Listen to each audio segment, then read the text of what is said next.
All right, guys. So this is the handout that you're going to be getting, hopefully. If you actually don't get this handout, these are posted. Oh, I did not change.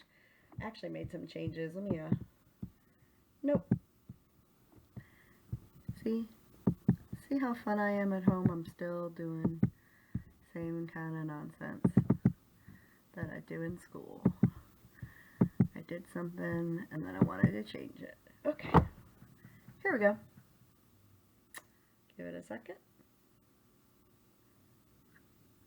This is like back in the COVID world, teaching in the basement. Except you can't see me, which is good because my hair is messy. Okay, there we go.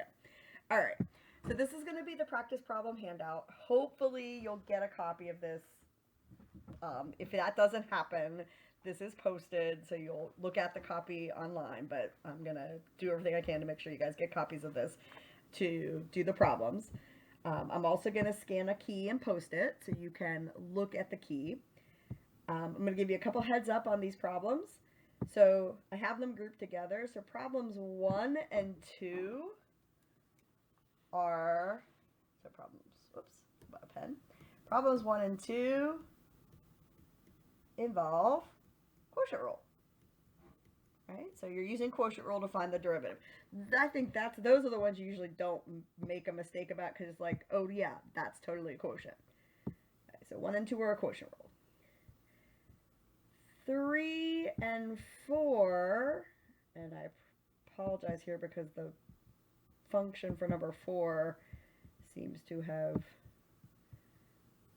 jumped to the next page, but that's just it'll be better on your handout. So problem 3 is going to be a chain rule problem, as is number 4. Okay, number 3 is about US Cellular. Number 4 is about Dollar Tree. You can't see the function right here for Dollar Tree, but it's also a chain rule problem. Okay, lots of decimals in there, so just try to be careful with that. And then 5 and 6, and I couldn't really find any models with product rule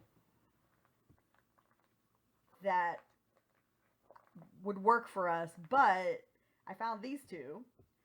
But it's a product rule combination chain rule. You do have a product, but part of your product is chained. Okay, so for example, I'll help you. I'll do number 5 for you right now. I'll help you with this part. When I do P prime, the 500 becomes 0. That's the easy part. It's just a constant sitting there, but it's a constant being added to the parentheses. That's a little different. We're not used to that. So that 500 added on, because it's being added on to the product, when you take the derivative of that, it'll be 0.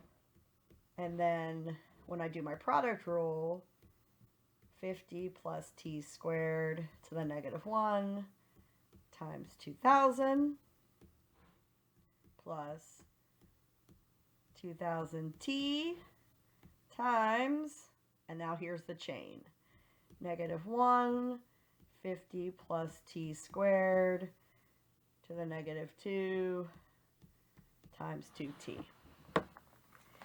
Lots of messy, ugly derivatives. None of them have to be cleaned. After you write the derivative, your job is going to be to evaluate it at a certain value, and then either answer the question. It might just say, use units to answer the question, or it just says explain what it means. Okay. This is your practice for today. On whatever day that will be, I guess that will be Monday of next week. We'll go over this together to make sure we understand it, and we'll probably be ready to quiz on Wednesday of next week. And I will put that on Schoology in writing for you, that we're going to do a product, quotient, chain rule with some applications in a quiz on Wednesday the 16th. All right, friends, Have a good day. If I don't see you, have a good weekend because we don't have school Friday. And I'll see you on our next B day.